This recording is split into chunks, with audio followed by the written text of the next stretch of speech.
Good evening, everybody. Welcome. My name is Rowan Neufeld. I'm the events coordinator for McNally Robinson Booksellers in Saskatoon.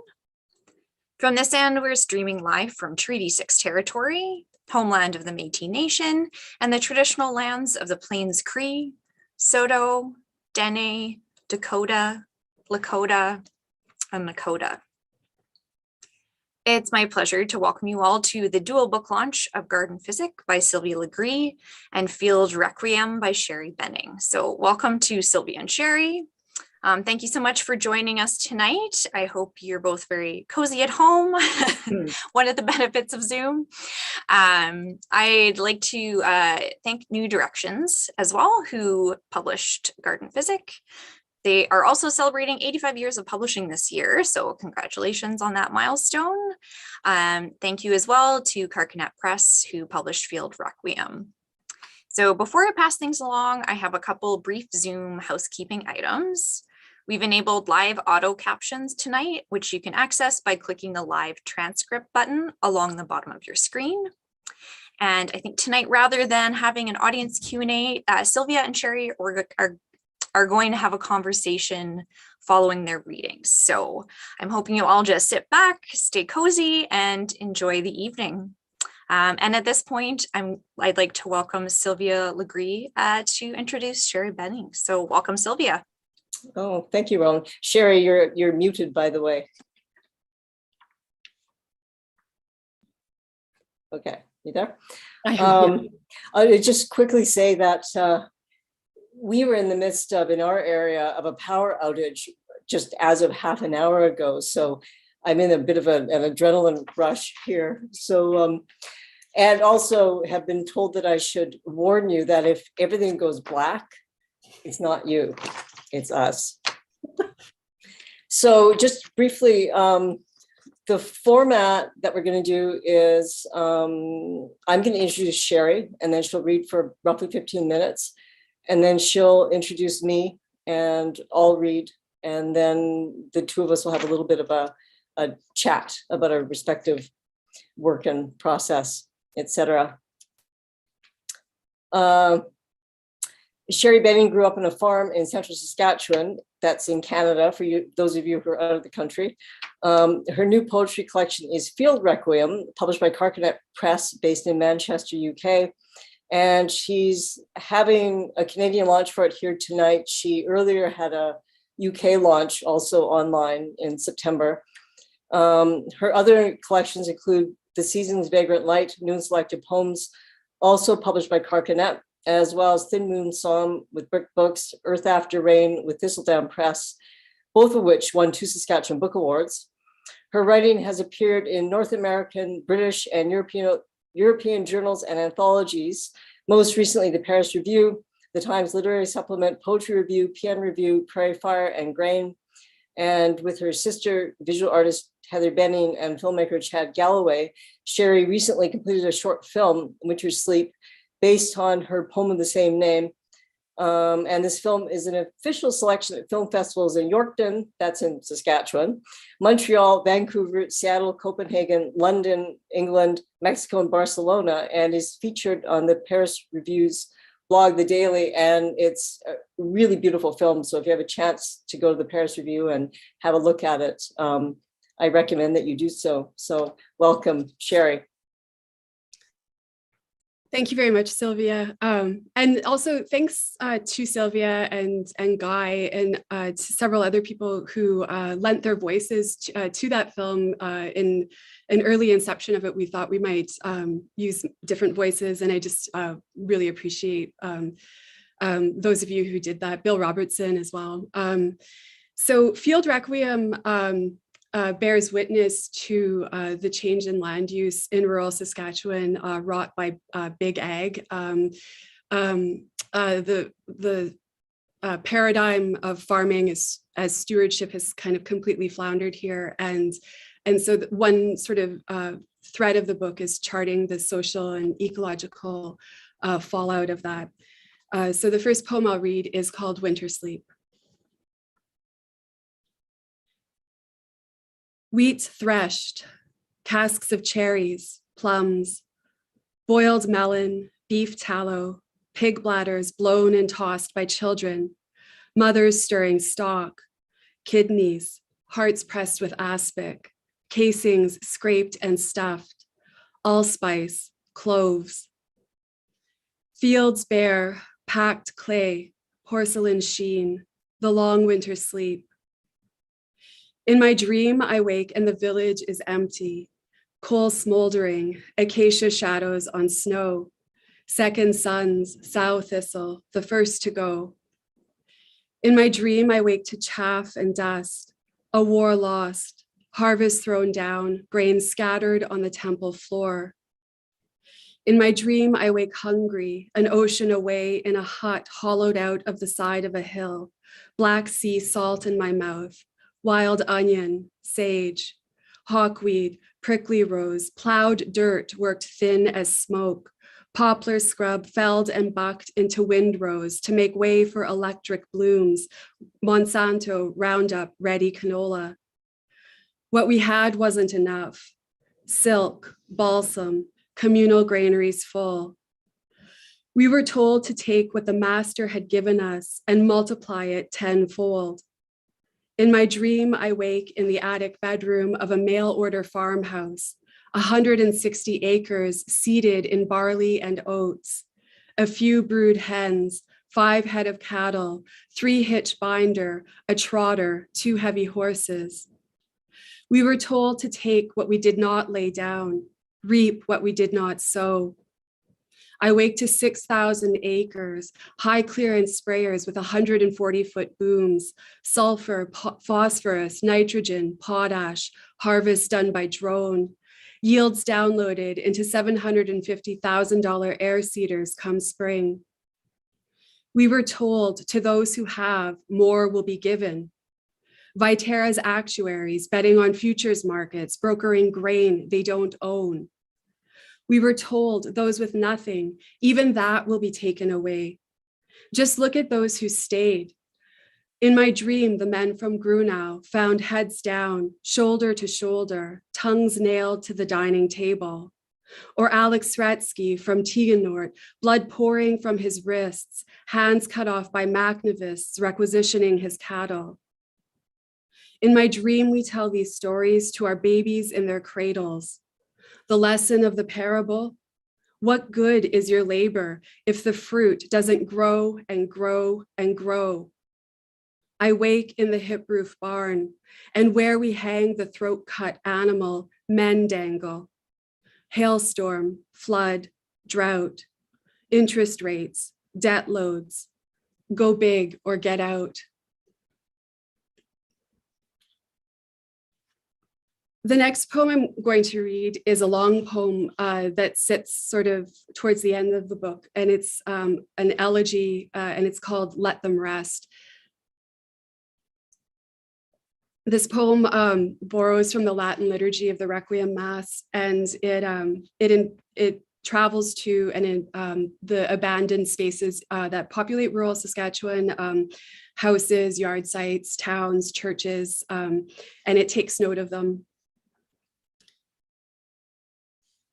Psalm 130. Chemical burn-off after frost, cocklebur, clubroot spores, flicksweed, lamb's quarters, Liberty Link patent fees, canola seed treated for flea beetles, long trail for dandelion and thistle. At night, the wives sit, shoulders hunched at kitchen tables, divine profit margins with calculators and lines of credit from Wells Fargo. If south winds don't blow in waves of diamondback moths, if winter kills the pupa of Bertha army worms, if sun, if rain, if crop insurance premium rates, if 25 bushels an acre to pay input costs. At night, the wives wait. They count their bones as the moon pours out. Northeast 10, 36, 22, west of 2nd. Canola, pulse, cereal, flax. The field northwest of the yard site, past the shelter belt of unshaved evergreens, caraganas and buffalo beans growing through rusted machinery, grain cart and auger, pull-type swather, circa 1984. Canola, pulse, cereal, flax, brushed nap of stubble, GPS tracked, factory stamped seed rows, clots of soil, desiccated scabs, claw marks from the heavy harrows spreading last season's trash, straw, chaff. Canola, pulse, cereal, flax, Roundup, anhydrous ammonia, nitrogen gas, granular phosphorus, sulfur, potash, 120 pounds per acre of wheat seed, broadleaf herbicide, fungicide, insecticide, glyphosate-resistant ragweed in low spots and sloughs. Contagion of snow geese. Their many-throated scream. A terrible forgetting. This is where the boy felt the animal's wet-eyed stare, coyote, fox, jackrabbit, badger. This is where he followed tracks, set snares in estrus scent and molt, scat, shed fur. This is where he lay, a deer's wallow of slender wheatgrass, bluegrass, brome, and sedge, watched catkins lift in updrafts, soft rattle of aspens, dozed in the heavy breath of bloom, balsam, wolf willow, chokecherries, saskatoons. This is where he came in sorrow after his father made him shoot the horned owl perched in the spruce north of the chicken coop. No proof the owl killed chicks. Now this is where the man, neck in the noose of profit margins and farm credit, runs the roam plow, the bush disc, clears scrub, rakes roots for 40 more acres to seed next spring. The owl's wingspan, at least 5 feet, though it weighed no more than what he could hold in his 10-year-old palms. All feathers and fluff, shadow and light. After dusk, this is where the man watches the piled bush burn, remembers the owl's yellow eyes, hiss and snap of heat, sap, leaves, hank of dew, osteoache, the shrinking moon. It's true what they say. We were warned. Everything will be swept away, everything consumed. Winter killed perch, walleye, pike, white bellies, slack flags, thousands washed ashore at Stony Lake, fertilizer runoff, nitrogen phosphorus, blue-green algae bloom. It's true, we were warned. Everything swept away, everything consumed, sky bled dry of midges, locusts, bees, neurons frayed, antiseptic silence of canola fields at dusk, muted grasshopper thrum. Our blood poured out like dust, swept away, consumed, empty barn swallow nests in rafters and eaves, the western meadowlark's throat, an open grave, neonic coated soybean, canola, sunflower, wheat, white-crowned sparrows, migration delayed, anorexic, compass lost, a land possessed of nettles and salt. Ferruginous hawk, black-tailed prairie dog, bobolink, longspurs, pipits, swift fox, whippoorwill, piping plover, whooping crane, sage grouse. We were warned. Fish, fowl, animal, and they who weigh silver, merchants and traders.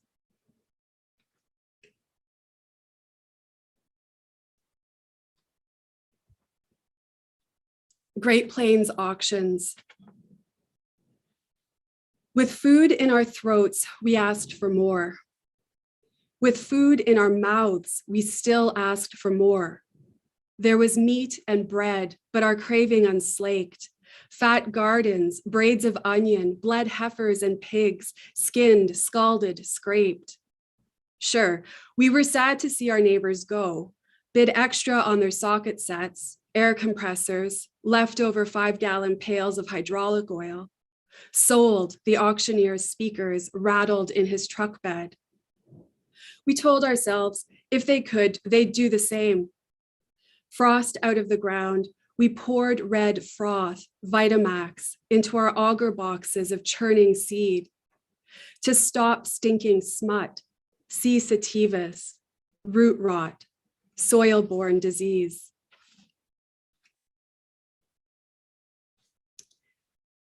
You will build houses you don't inhabit, plant crops you don't eat. Your reckless prophets, hungry wolves, will leave nothing.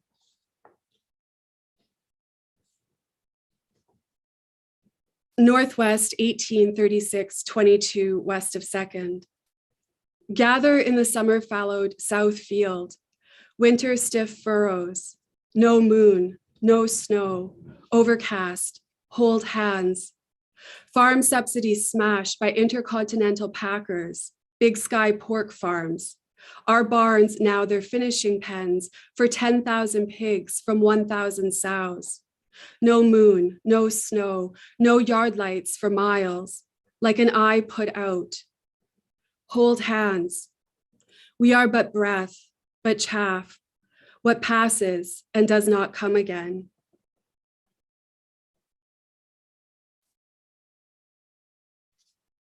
The parish of St. Scholastica erected this monument in memory of those buried here in 1976. St. Scholastica's fall supper, 6 feet deep in the earth. Sod ceiling drips pesticide leach, bones laced with malathion, 2,4-D, turnip smell of canola and stinkweed, wild oats and kosher roots tangled in hair. Don't mention the cutworms that chew dresses and best denims.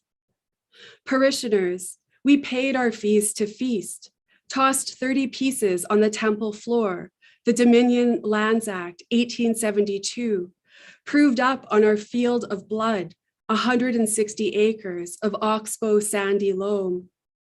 Cheekbones and mandibles gleam. Mothers give toddlers drumsticks to gnaw, cartilage and marrow. Don't mention the bread was salted with tears. Don't mention the bowlfuls and bowlfuls of tears. Parishioners, push back your chairs, bring out the accordion, waltz and polka, turn and turn. Your bones knit rich dirt. Sated babies snooze on half moons of mother shoulders. Don't mention the tremble, the 700 horsepower John Deere overhead, the tank tread, the stretching bellows, the thickening drone.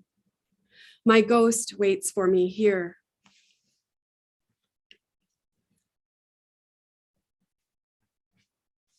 And this poem is called Viaticum.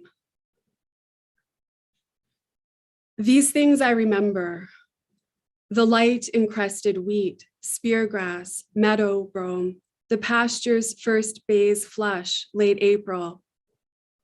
When tears are my meat, day and night, metal on metal echo in the farmyard, late afternoon. Oil-stained coveralls, he's fixing tines on the heavy harrow while she sweeps grain bins for truckloads of bulk seed, flax, barley, oats, peas. Sweet smell of last harvest's rotting crop. Sun low, barn cats grappling by the fuel tanks, air cooled by melting snow. When they ask, where is your place?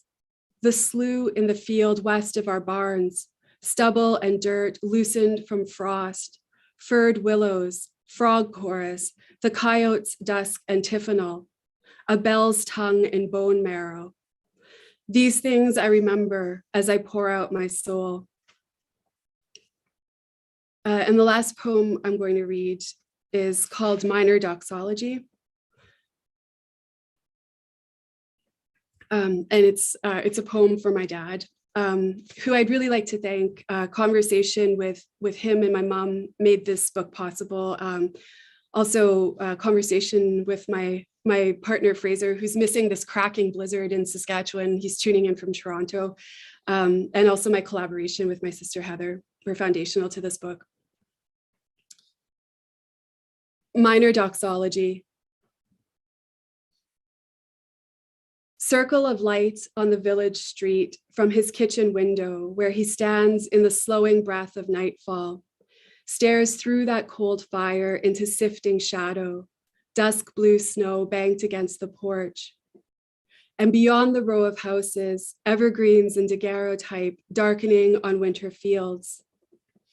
The galvanized taste of chores rises in his mouth, well water, dander, frost and straw.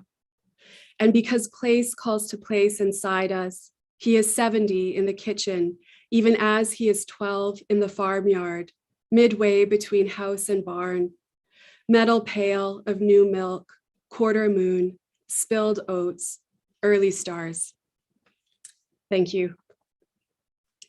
And now it's my great delight to introduce Sylvia Lagree, who, in addition to being a magnificent poet, might also control the weather, because at her last book launch, at her book launch for The Hideous Hidden, I should say, she also summoned a gigantic winter storm. So Sylvia's powers are vast. Her new collection of poetry is Garden Physic, and it's just out a couple of weeks ago with new directions. It's also being published in the UK with Granta Books in April 2022. Her other titles include The Hideous Hidden, Pneumatic Antiphonal, and Nerve Squall, winner in 2006 of both the Griffin Poetry Prize and the Pat Lowther Award. Among her other awards are the Cheryl Henry Kloppenburg Prize for Literary Excellence in 2018. And in 2014, she was the recipient of a Lieutenant Governor Saskatchewan Artist Award. In 2019, she was one of 2 featured artists, along with the Swiss writer Peter Bixel, in the international journal Music and Literature.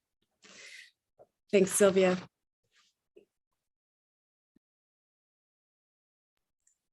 Oh, man.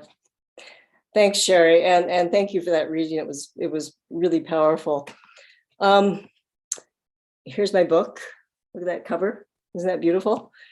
And I want to thank McNally Robinsons for hosting this event, and Rowan, who's organized it all and patiently waited while the power came back on, because as I mentioned at the beginning, it was a bit touch and go there. And we had to search around for flashlights and batteries and all that stuff. And I want to thank New Directions for publishing this book, and just for the care. Jeffrey Yang, who's the poetry editor there, and Barbara Epler, who's the president and publisher, and everybody else. And Eric Carter did the design, which I just absolutely love. And I guess I should get on with it.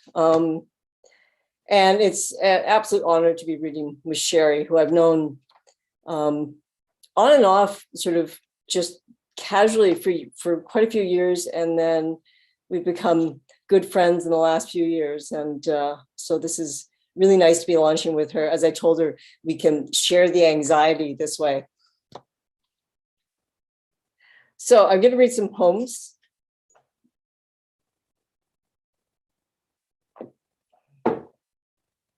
From the first half of the book about plants, and then I'm going to read some from the second half, which I will set up when I do that.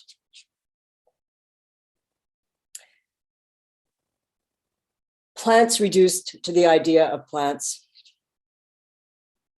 The flourish, the fanfare, the febrifugic feverfew.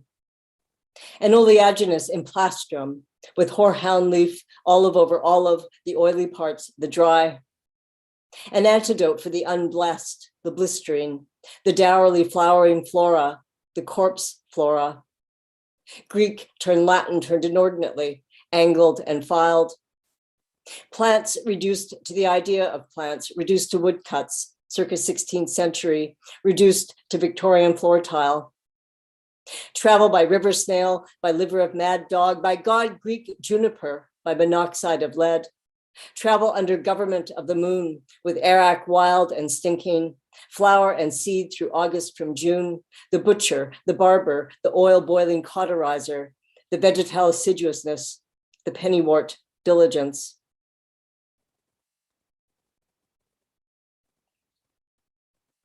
Rough horsetail, after a photograph by Karl Blossfeldt. Let the fossil record show. green of two winters, small scale fluctuations, multi-tempoed scouring rush, rough scrub music horsetail, amplified 40-fold brusque bray, silica encrusted corrugations, a living fossil cross-section, reedy wetland habitat, pewterwort, the sonorous tin herb, cone and E flat, apiculate pitch, violet, a garland to fend off the dizzies, a garland to keep the quinsy at bay. March closes the seeded umbilicus. April opens the musty secondina. Equinox, the half melt rot.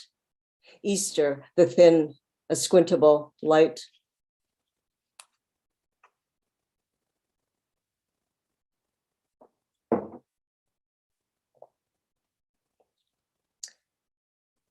I'm going to read two parts of a triptych. It's after a painting by Agnes Martin, who was actually originally from Macklin, Saskatchewan. It's called White Flower 2. Canvas. Spring beauty. The eye unblanks the mesa, solitary and leafless. White tack stem, common yarrow, wild plum. A disciplined plumb line. Boundless butte, a perfect geometry. Mid-vein math of spreading sandwort, 100 yellow disc florets. Fibonacci, the daisy tidy tips, the radially symmetrical rose heath, ray bright. Heather, the bell ringer, mountain pea, pony bee balm, phlox. Fringe pod and prickly leaf, the dense rosettes of Buckley's yucca. 4 o'clock verbena, the high tableland wavers, repeating alkali marsh aster, saltwort, saxifrage, mudbrick, and grid. Adobe, abide in unblinking light, blazing star, sacred datura. Macklin, blue-eyed Mary, the tall meadow rue, the veiny meadow rue, the northern blue-eyed grass. Eye bright and downy paintbrush, wild white geranium, wild strawberry, whorled milkweed, moreover, white flowers in terminal umbels, sandwort, the dry soil, white prairie clover, white flowered parsley, gentian.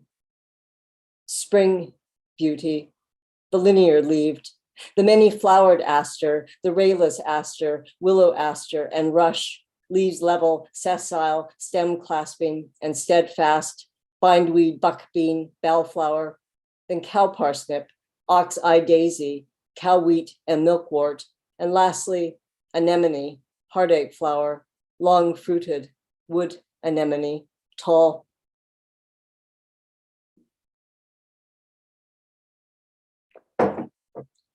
I normally gesture so much when I read, and I just have this fear of knocking a cup over onto the computer.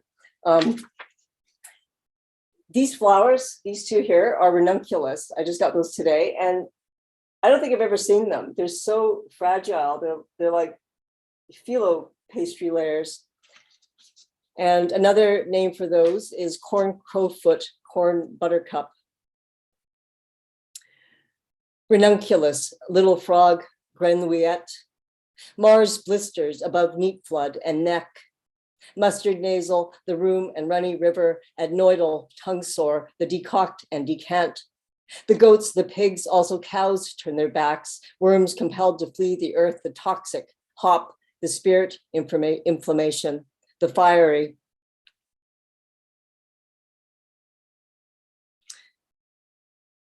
The last section of garden physic is after Pedanius Dioscorides' Materia Medica, and he was a Greek physician and botanist in first century Greece. And this section functions kind of as a book within the book, and that was my intention. And it has its own contents and an oath. And I'm going to read some poems from this. The dedication. Lo, dearest Arius, forgive the poets for being systemically unsystematic, the conflation of chaos and commonplace. Unheed the erroneous needling, unfeed the needless controversies. Oil the lips with ointments and unguents, resin the intentions with gums of trees. Take these recipes with prudence and acid, volatile salts, anthelmintics, emollients. Prelude. The history of botany is a history of pharmacy.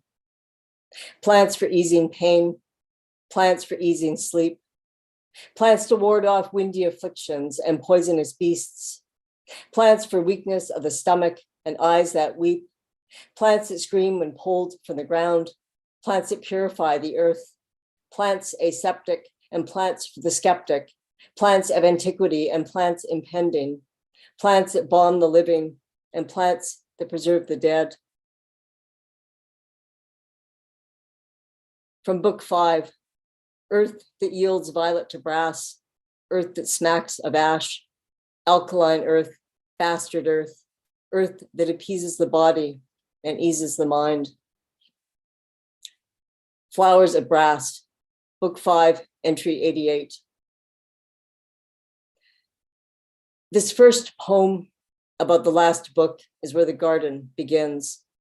Sand and prolific dust, metals and earth like small coals from a pitch tree, burnt red earth, big veined bituminous earth. Supreme earth has a disposition of medicine, earth that cools the pores, earth that closes cuts and heals sores, earth's capable of absorbing acids, earth's aluminous with spores. The forgotten earths, the excavated, the earths of bones and horns, animals and earth, vegetables and earth, geodes, whetstone, soot and earth. Pharmacy begins in plants. Plants are the flesh of the gods. In the kingdoms of nature, the final authority is earth.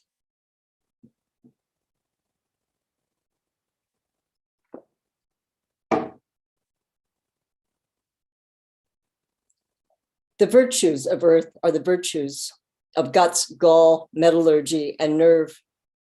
Earth's showy and not showy, earth's sapid and insipid, earth that tastes of copper and zinc, earth as bland as coral and chalk. So sits the garden in vegetable pride, plotted in graphite and plumbago, strange metals and stranger flowers, gold salts and leadwort, frothy silver. A garden of Cyprian earth fired in kilns, a garden of white lead scraped and pounded, flowers of cadmium from red hot brass, of brass burnt from the nails of ships, silver slag, iron slag, lead slag, petals and leaves spit from earth, seeds of metallic scales, scales like glittering millet, brass in the pitch of thundering Zeus, brass in the scale of a Delphic hymn.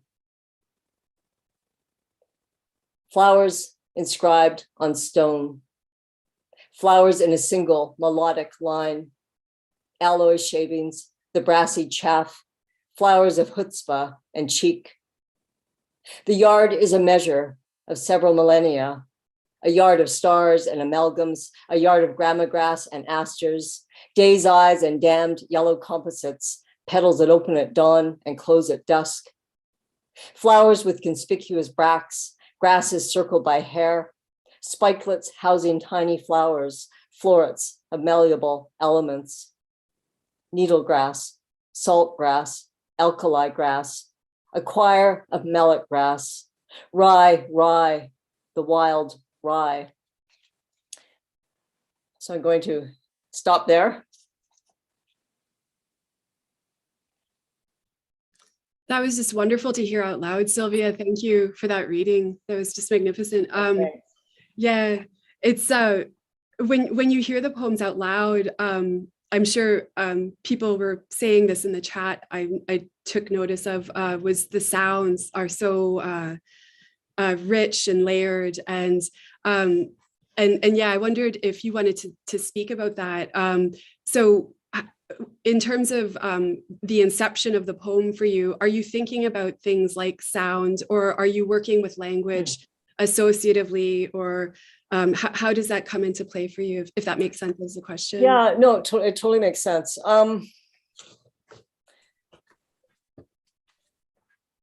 You know, the sort of the entry point for me for any poem is really it's the language, but it's kind of a combination. I mean, I can't really separate the sound from the meaning, or often what I think is the meaning, because I'll see a word that I don't know and I imagine what that word means, and which, you know, and then I have a certain impression of it, and then I discover that it actually doesn't mean that. But yeah, and I'd actually mentioned this in an interview I did with Will Alexander that was in Music and Literature about that poem Flowers of Brass. And it was that, you know, and this has been translated, that ancient text has been translated many, many times over millennia, basically, and probably inaccurately so. But that entry, Flowers of Brass, and it's so beautiful, and it just kind of opened up. And actually what it is, it's the crap that's spit out when metal's being melted, which kind of shifted my perception of it. You sort of think of it as, you know, sort of residue that you kind of want to get rid of, but yeah. And the sound of it. And you know, I was saying to Guy that I feel like all of my cultural touchstones from when I was a kid are now being expunged from the cultural record, like, you know, Dr. Seuss and Pepe Le Pew, who I will always love. And I see you. Yeah, and things like just the, you know, I shouldn't say this, but I know with my second book, Iridium Seeds, you know, I've only had 2 reviews ever in big daily papers, and they've both been really, really mean. And one of them, I won't say who wrote it, but I actually remember it verbatim, which was that Sylvia Lagree has a pugilistic penchant for wordplay and pun. And I kind of, and I found this quite upsetting. Like, this was like 25 years ago. And then I was rereading Dr. Seuss, and I thought, yeah, you know, like I love actually wordplay and pun. And I remember that book, his alphabet book, you know, G, what begins with G, goat, girl, goo goo goggles, G. And it's nonsensical, but it's that sound and the alliteration. And for me as a poet now, it's always that sound of the words that kind of drive the poem. And as I'm piecing it together word by word, it's like this kind of gradual, you know, very by increments, the sort of unfolding of sound and meaning kind of almost parallel to each other. Does that make any sense? That was kind of a long... No, it makes a lot of sense, so that they sort of beget meaning in relation to each other. It's yeah, that makes a lot of sense.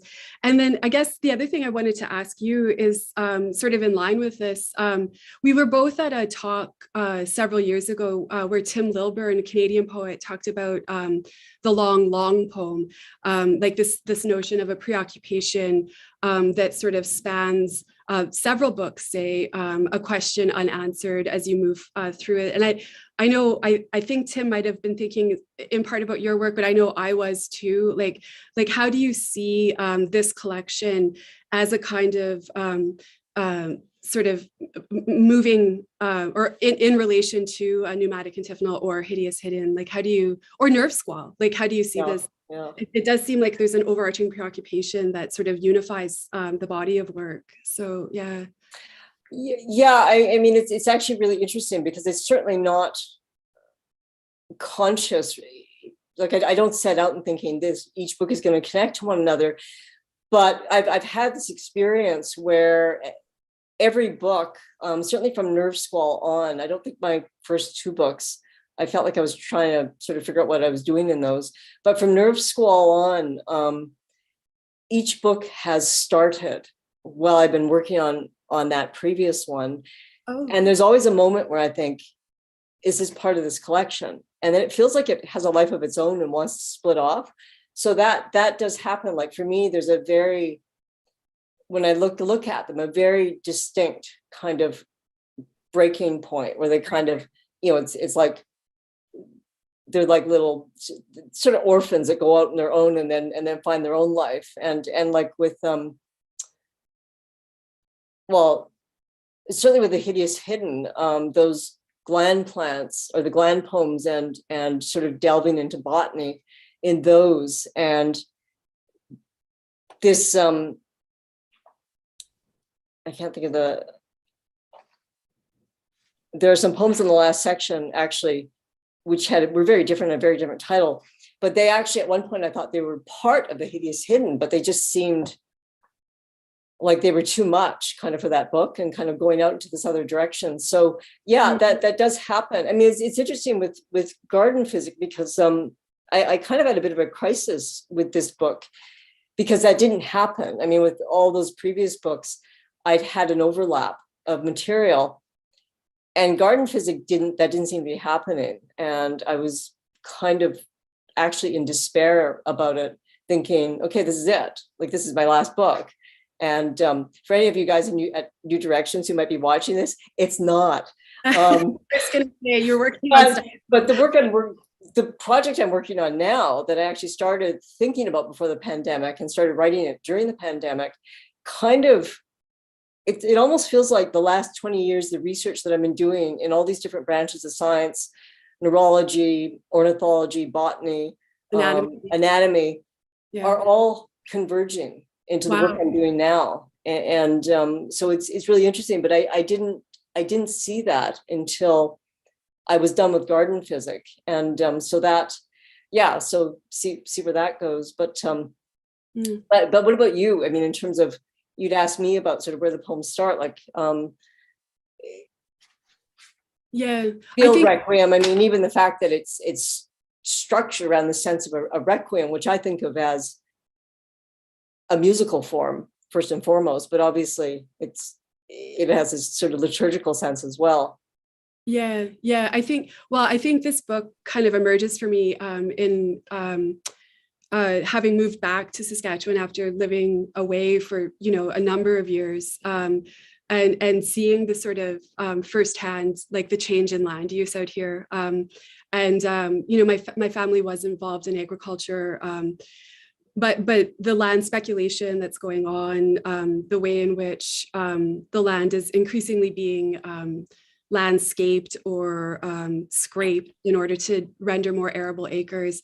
What an awful term, hey, scraped. Oh. Just scrape, like scrub, like any sort of natural flora and fauna. And and it's astounding. So to have been away and then to come back and to see these changes, it was very stark to me. And so I wanted to write poems that could sort of acknowledge that that sort of decimation that's going on. And I think it's a kind of growing out of previous work insofar that I always have been very interested in how our maximal selves kind of come into being in our relationship to places, for better or worse, and our identities are in some regard the place worlds we've inhabited. And so what does that mean then when we're losing these places to, ecological devastation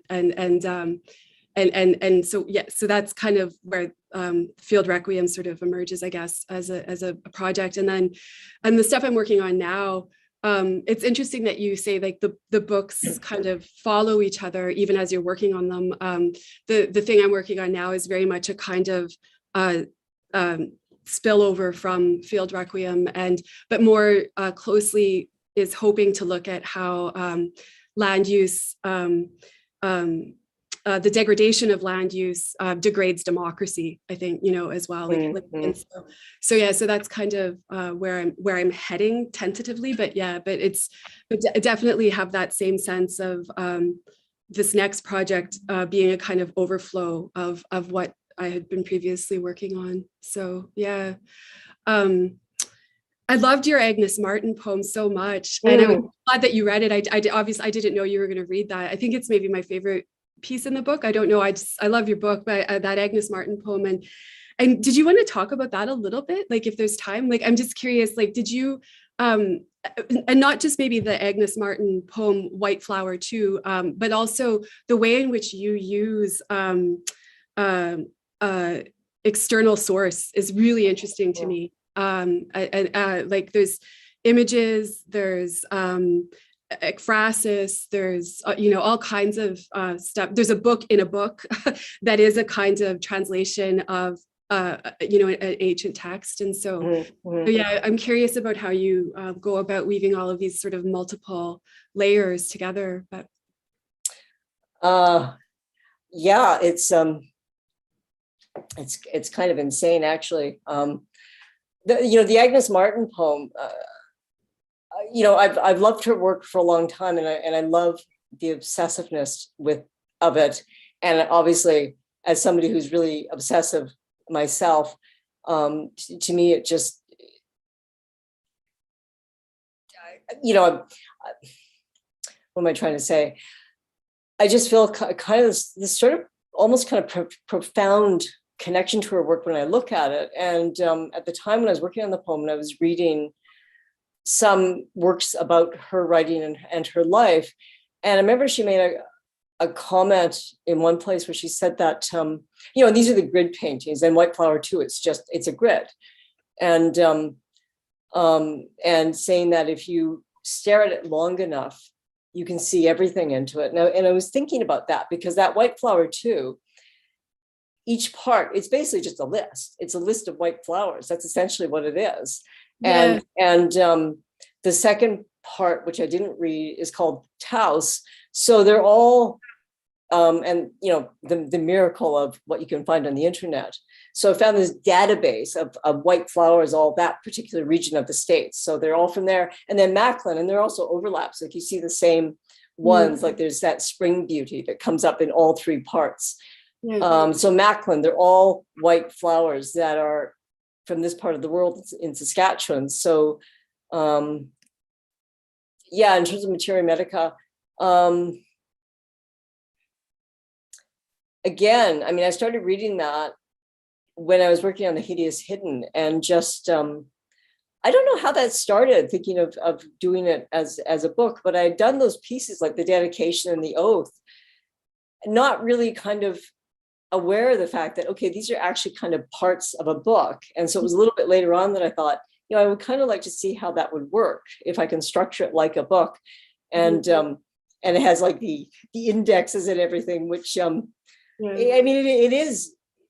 it is a really weird book. It's kind of weird. Like I'd forgotten how weird it is. And because when you're working on it, you're just in it. And but it has, show, this appendix of all these names of plants, which I've organized into sort of these idiosyncratic categories, like anatomy and afflictions and states of mind and matter. But what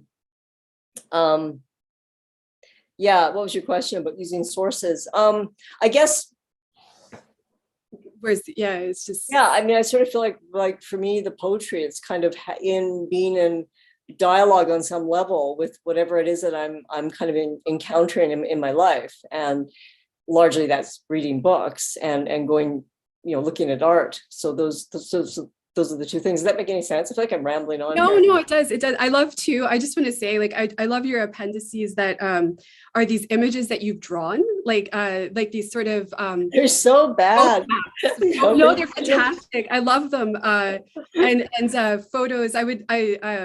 Like of the actual plants or the hair, for example. There's the photo of the hair, and it's such a there's a lot of play, and it's really generative kind of work. And so I think it's just the imagination is vast, and it's really remarkable to behold. But well, and it's interesting because Field Requiem has images in it as well, which are your sister Heather's, who's a visual artist. But I have no illusions that I'm an artist, and I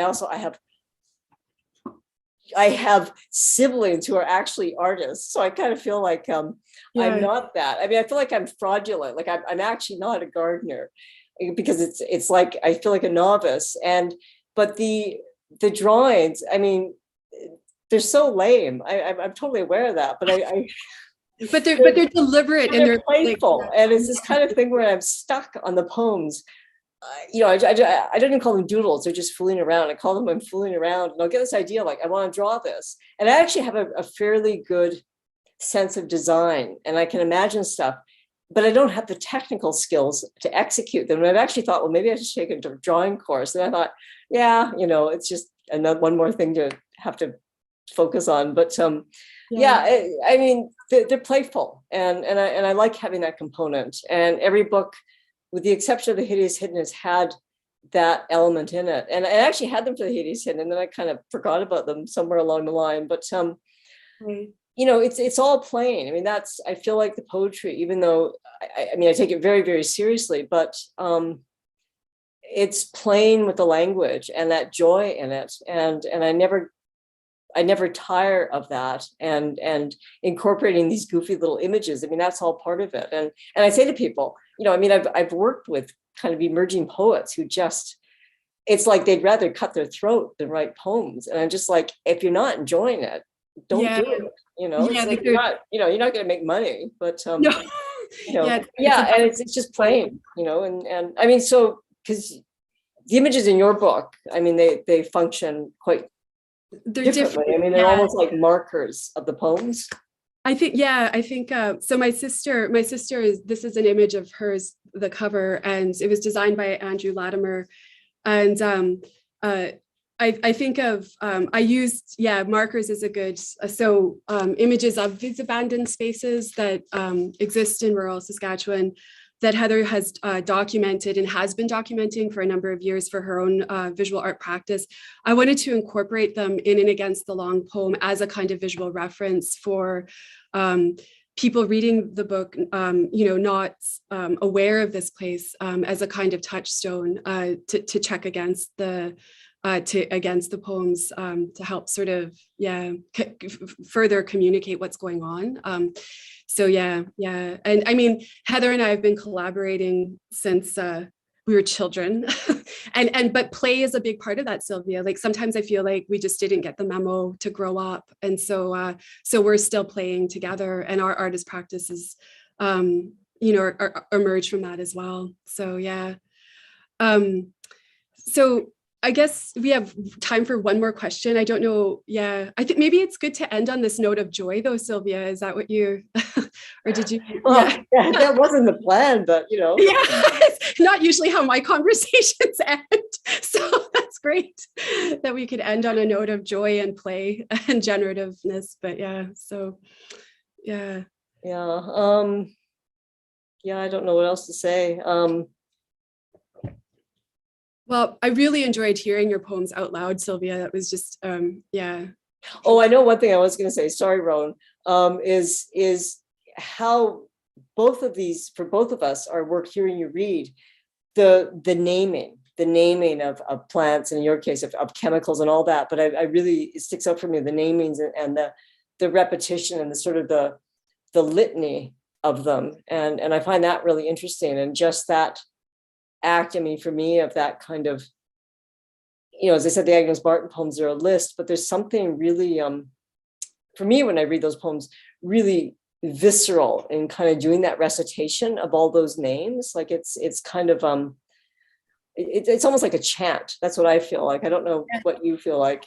It feels like a kind of it feels like a litany or a summoning. Absolutely. And it felt really important to me to go against sort of the idea of what a nature poem might be by pointing out, like, what is nature in this space when it is, so chemically mediated, and so wanting to turn that litany on its head with the farm chemicals and the place names and the machinery of what really, agriculture is about nowadays. But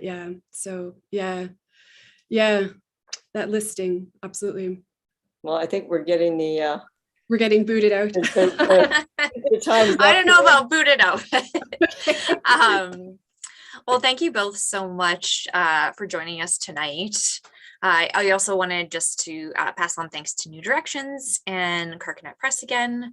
And of course, thanks to everyone for joining us tonight. It's been a very active chat, which is great. So I'll save those comments so Sylvia and Sheri can read them later.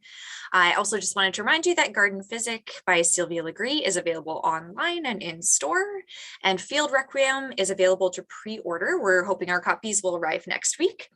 You can check both titles out on McNally-Robinson.com. And once again, thanks to Sylvia Lagree and Sheri Benning.